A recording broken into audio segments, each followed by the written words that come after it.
Welcome to whatever this is. We're going to be talking music, talking Sublime. I'm here with Darian Ross of multiple bands. We got AllAlong, who just put out their debut album, right? Yeah, BINGUS, our debut album just dropped on the 27th of July, so it is out now for you listeners who have Spotify, Apple Music, all that jazz. Just search AllAlong, all together, all no spaces, you know. You can type BINGUS, that might help. BINGUS. I guess starting from the top here, you were saying that you got a lot of your musical exposure from TJ's music in Fall River. So, yeah, I was saying a lot of what I learned, because I started as a 20-year-old playing guitar for the first time ever. Like, I was into music, sure, because my father with the Funky Bunch and stuff, but that was like dancing, rhythm. It wasn't really playing guitar or anything like that, you know? Right. It wasn't until my friend Arjun was like, hey, here's a guitar, and I sucked ass. It was so bad.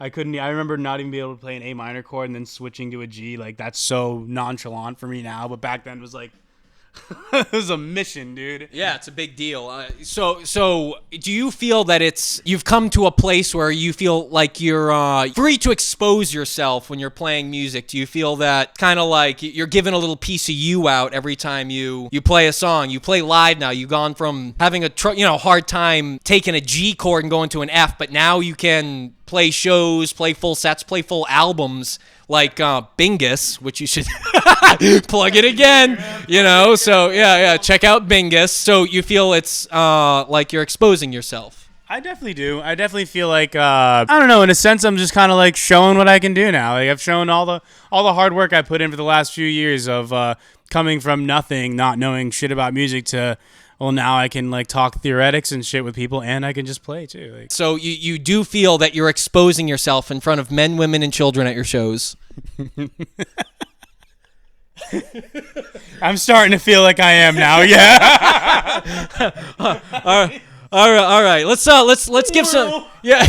He's very good at exposing himself. So let's speak on the local music scene. Let's give some people some shout outs from back in the day. First up, let's talk about a weird one here. Zoink Zulag. Orange peel on a bike seat. It's an orange peel on a bike seat. Yeah. Orange peel. The Galactic Shag? Yeah. Do you want to tell me a little bit about this project? And they're on YouTube, right? You can still find this weird trip of a band from Fall River. I think they are. I'm not sure if they're from Fall River or Tiverton, but I'm pretty sure you can find them on YouTube still. All their videos are pretty old. They're definitely not together anymore. I haven't seen or heard anything from them in a while. I know the guitarist pretty well, and he's in 2 other bands now, which is Bocek and, and Real Weird is the other one. That's the other one. Bocek and Real Weird. Can we find them on all major streaming platforms? Bocek, yes. Real Weird seems like more of a cover band. I haven't seen them post any originals. Bocek is all originals that you can find on Spotify, anything. One of our a mutual band that we used to like from Fall River was this band Zoink Zulag. They were in the Galactic Shag, I believe was it. These guys, see, this is how you do it, man. They dressed up in alien outfits, right, and played this really strange style of like galactic funk of like space funk. It was like space funk / rock, like almost like 80s rock. Space funk, a weird combo of the two, because they had one song, Abduction Seduction, my favorite song by them. We were talking about anal probing people, and it's like a rock song, and then they have another one, Area 50 Fun, and that's like a funky ass song. Area 50 Fun, dude, that shit was a banger. I needed more of that. All right, so it's fair to say we need to bring back Zoink Zulag. Bring back Zoink Zulag from the dead. Wherever you are, Jared, Joe, if you guys are out there listening, bring it back. What are some other bands from the, Fall River, New Bedford, Dartmouth scene that you think need a little more exposure? I know quite a few. I think maybe AllAlong. Listen to BINGUS. We definitely need more exposure. That's going to be the first one right there. Snow Day, pretty cool band. My fatty fat stripper X is more like a hex with a bottle of Xanax. Most of us in Snow Day are from Fall River / Dartmouth, but we always say that we're from Worcester, because Dylan's from Worcester and he is Snow Day. Oh, okay. It's one of those situations. Yeah, he is Snow Day. But that is another band I am also playing bass on. We haven't released a song since 2022, but we have an album in the works. We just need to get our shiznit together.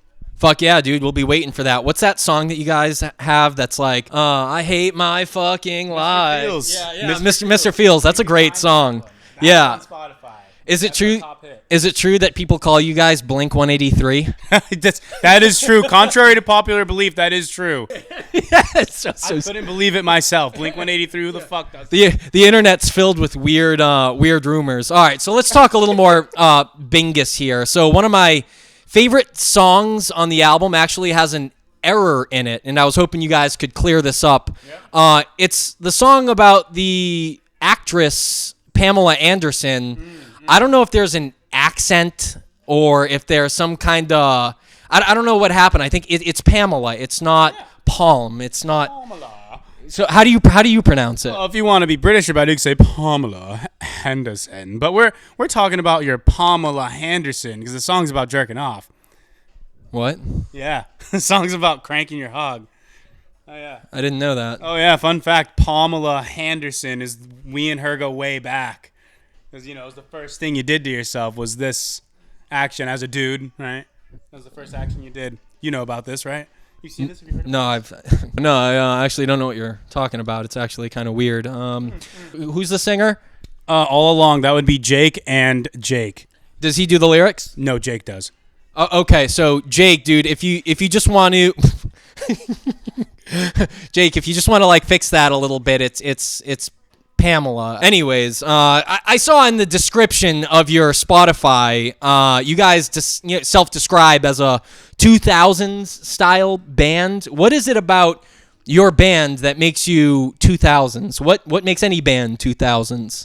I feel like we're saying that more in the sense of because we have a lot of nostalgic aspects into some of our songs. So like in Former Glory, which is a song about being nostalgic, we mentioned Reptar. And like a bunch of the old, like Danny Phantom. We have a song called Danny Phantom. So hell yeah, you do. We reference a bunch of different like 2000s cartoons. So I guess that's probably the only thing. Like you would hear most of our songs in the intro to a cartoon.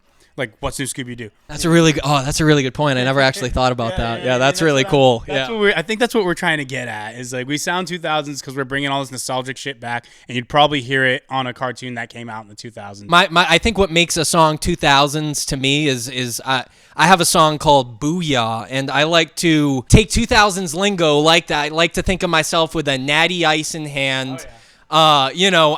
I'm bullying people. I'm bullying nerds, and I'm spiking their books down, and I'm going, booyah! So if you check out the song, that's kind of like the thing. I think the lyrics go, beating up these goddamn nerds, take them to the park, make them lick white dog turds. I think we need to bring back a little bit of that 2000s bully. I'm not saying in real life, but to the music. I think the 2000s had kind of had a sack. Does that make sense? There was things were ballsy. You had South Park, Eminem. Some shit was like much more like, oh, can they say that? Yeah. Like, oh, watch out. He's saying these words again. Fuck. Oh, can he say that? Oh.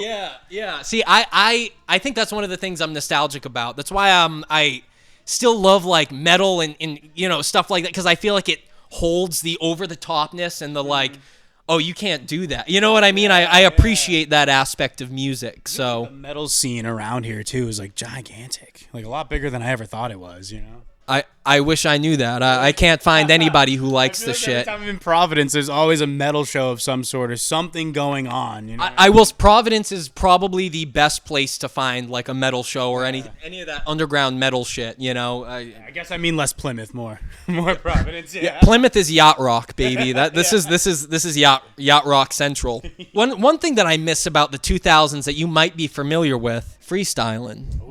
Do you remember rapping back in the day in a hot boxed Honda Civic, sitting there, and you'd hear that? You know what you'd hear?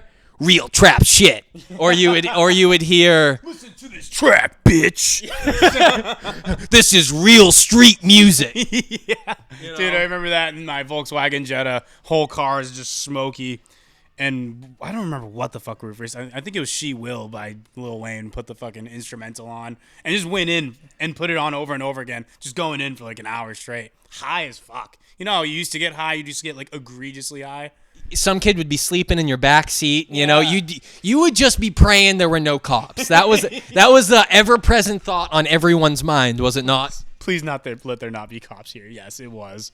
Every time. It's funny, man, how that works I think in your teens and early 20s. Would you say that that's like peak experimental, just rubble rousing, getting into trouble? That's when you're actively living your rock and roll, I think, the most, because you don't give a good goddamn. Is that true? That is absolutely true. You don't give a goddamn at all. You just keep it trucking. You just keep it trucking. Do the thing that feels good, and you just keep it trucking. I used to think making music meant you'd show up with your guitar, you'd smoke weed, and then you'd start talking about shit, and then someone would fall asleep, and then the session was over. Do you ever run into those circumstances? Oh, yeah, I've ran into those quite a few times. It's actually usually we start drinking.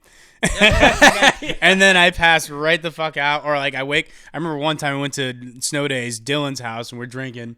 And I just wake up on the ground. I'm thinking I took a nap, bro. And he's just like, dude, you just fucking passed out on me. What the fuck? You were talking. You just fell on the ground. I'm like, bro, I'm trying to go back to sleep. What the fuck? What are you doing? Yeah. It's always something. Yeah, It was always something at those sessions, man. And they were very unproductive. And now, look at us. We're doing podcasts and finding ways to promote music that are mature, and we're not passing out when we hang out and stuff anymore. There was actually a time we went to a music festival and we did drug. We did drug. We went to the bathroom and we did a drug. Had fun. We had so much fun. It was a very I think me and you had met we were at a crossroads in life, and we just kind of had this one-off thing where it was like we met up, decided, this seems like a fun thing to do. I had an extra ticket. I was supposed to go. I think it was with somebody. I don't remember. It was a friend at the time, and they couldn't go anymore. I had an extra ticket, and you just happened to be. I think we were already talking to each other, and I was just like, "Hey, you want to fucking come to this with me? Like, I have an extra ticket. Why not?" A few minutes later, there we were in a porta potty doing drug. Yes, drug getting egregiously inhaled. Let me tell you about that day. It was fucking hot as balls. Yeah. We stayed for one show. We planned on staying the whole night. We planned on staying all the way to the last set. We saw pigeons playing ping pong.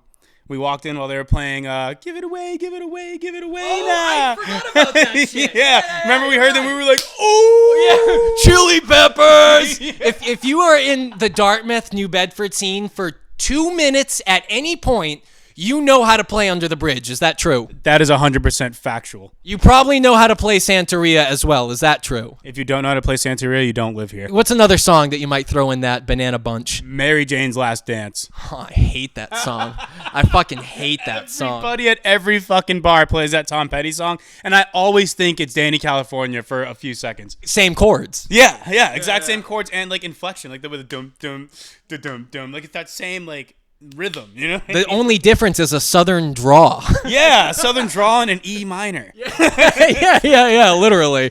But are you still a bar musician? Do you still do cover band type shit? Yeah. Those are the things that pay you the most. So I do as many as I can. Unfortunately, that's true, and that's why I've spent so many fucking years trying to be a bar musician. I'm just not professional enough. I don't have it in me. I cannot play Life is a Highway, I want to ride it. I can't play that anymore. I don't want to spend hours learning that song. Nobody does.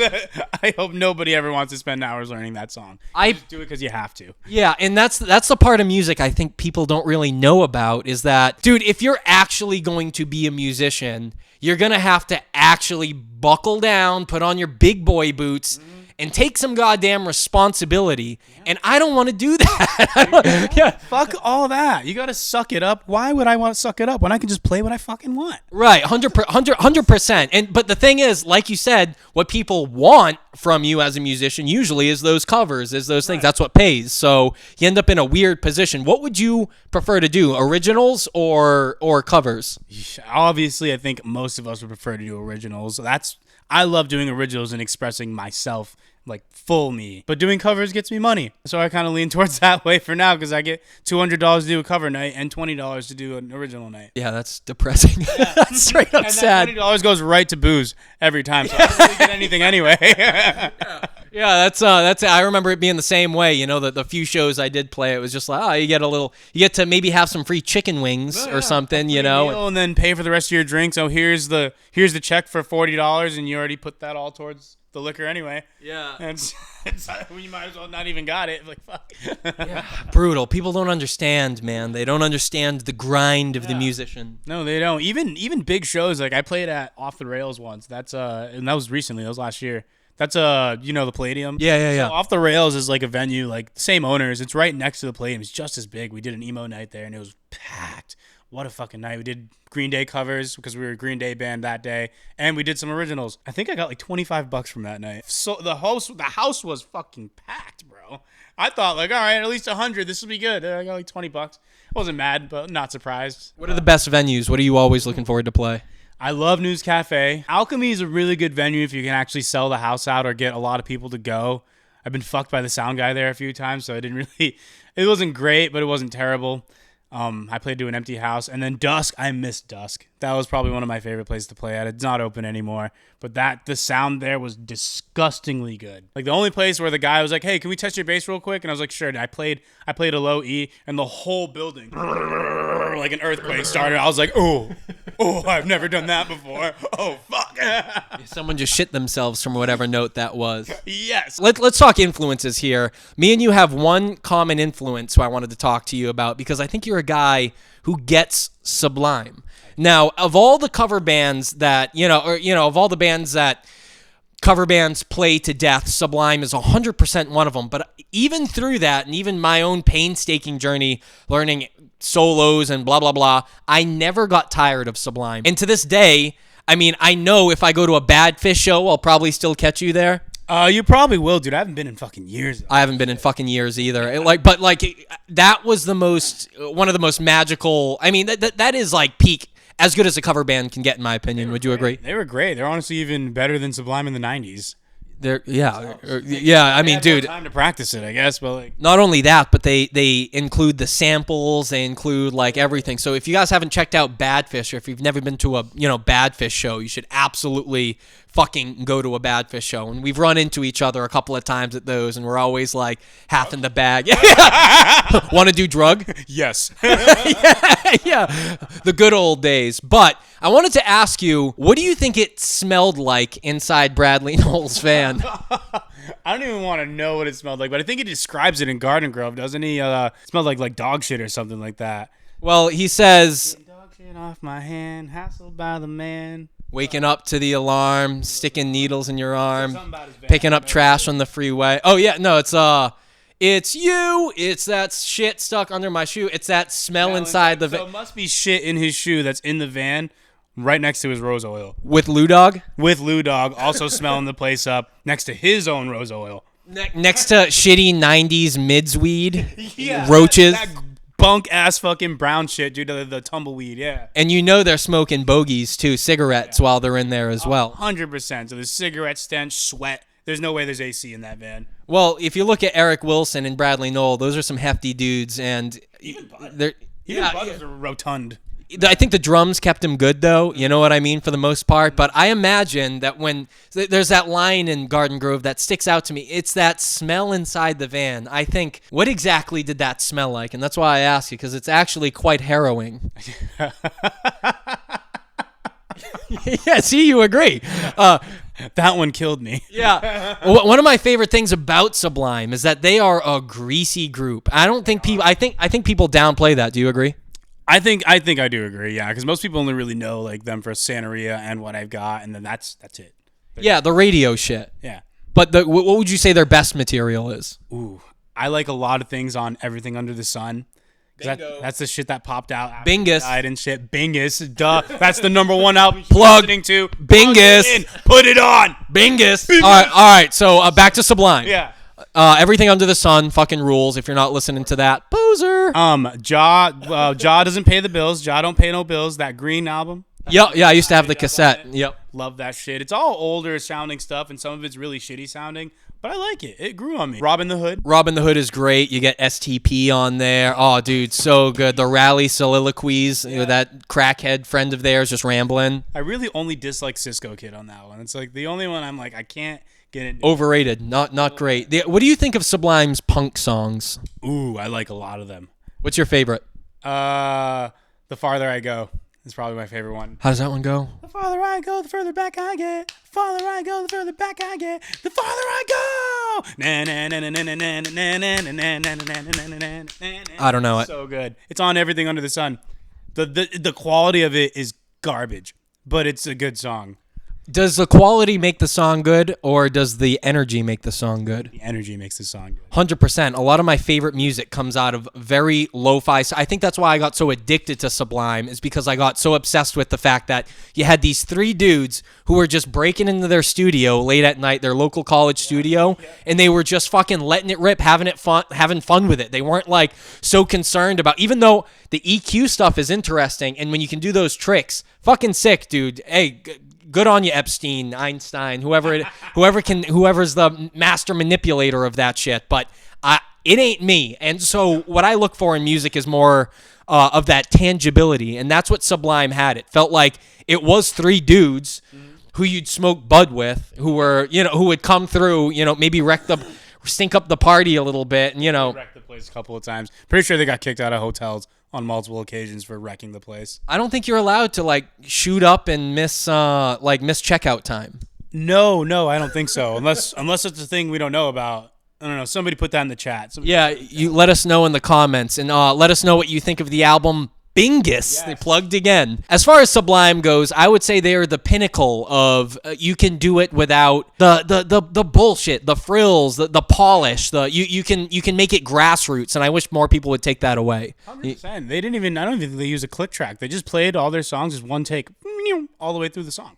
You ever see the video of Brad Noel chilling outside that house? It's on VHS. I'll have to show it to you on YouTube. No, I haven't. Oh, dude, it's the best video. You guys should check this out. It's a video of Brad he looks like he's fucked up on acid. Not that I would know what that's like, but you can tell he's kind of tripping on something. He's kind of meandering, and at one point he goes into his room and he brings the person in while he's tripping. He's like, "Oh, dude, you got to see this." And he's sitting there and he starts playing one of his songs. And what's that song that he's it's on Robin the Hood where Cue Ball comes on and is rapping? I don't remember it. But so in that, regardless, you see Brad Noel singing along to his own song like shit. He's all strung out. He's the most genuine version of himself in this moment. Fuck, what is that song called? It's just called Cue Ball. Oh, yeah, that's 100% it. Fucking Cue Ball and my nigga Brad with the songs on his style. Check it out. Badass coming once again. I'm a shock ya. Don't try to stop. I'm the worker. Listen, I'm a nigga badass. Only cut. Don't try to. I think, again, there's some kind of magic to the not overthinking your shit, I think when you overcook your music, when you overthink it, that's where it starts to sound like you're just trying too hard, man, It gets too convoluted with a bunch of bullshit, you know what I mean? Do you find that? Do you have a process to approaching music or songwriting? Not entirely, no. A lot of times we keep it bare bones in the very beginning of writing our songs. So if it's in Snow Day, right? Dylan will come up with a little thing, or I'll come up with a chord progression. It always starts with one of us doing chord progression. Dylan always will do words, come up with something else after that, and then a B section. And then it's still just bass, drum, guitar. We wait for the other shit later. And then once we complete a skeleton of a song, we bring it to Arjun, who will add his lead parts into it. Nice. And then from there, we're like, all right, what else extra can we do? So we have this song Special K, where the song was complete, Arjun did his shit, and I was like, I want a slide guitar. I want a slide guitar right here in this part. And it sounded ill. You know what a lot of music is too, is filling those little gaps. Mm-hmm. I've noticed it's like a puzzle, right? You gotta for your music to be repeatably listenable, I think it's best to try and not leave too much empty space hanging anywhere. So if that just means adding in the little slide guitar or something, you don't like musicians that make such a huge difference. Those little things, are adding in a real trap shit, somewhere, Certified hood classic. Great way to open that album, BINGUS. Yeah. Don't forget BINGUS. Plug it in. How many times do you think we'll have plugged BINGUS by the end of this video? Not enough. Not enough. All right. Well, I think we're going to wrap it up there for the interview. Stick around. We're going to be doing a little songwriting now. We're going to try and come up with something, but only after a brief intermission. So we'll get back to you. Anyways, it was great chilling with Darian here of AllAlong and Snow Day. Any last plugs for you, sir? You're streaming, right? I am streaming. I am streaming on Twitch. Made you look like a magical mage. YALOOK double undies double underscore right at the end of that. So hit a follow. Hit a follow on that. Follow my man Elijah DeAndrade, Eli D Art on Instagram, or Spawncast. That's his podcast. That is it. Podcast. Yeah, Spawncast podcast. It eluded me for a second there, but anyways, all right. I need to fix our brains up, I think, before we get to work on this song. So I'd agree with that testament. let's do it. Peace. Adios, amigos.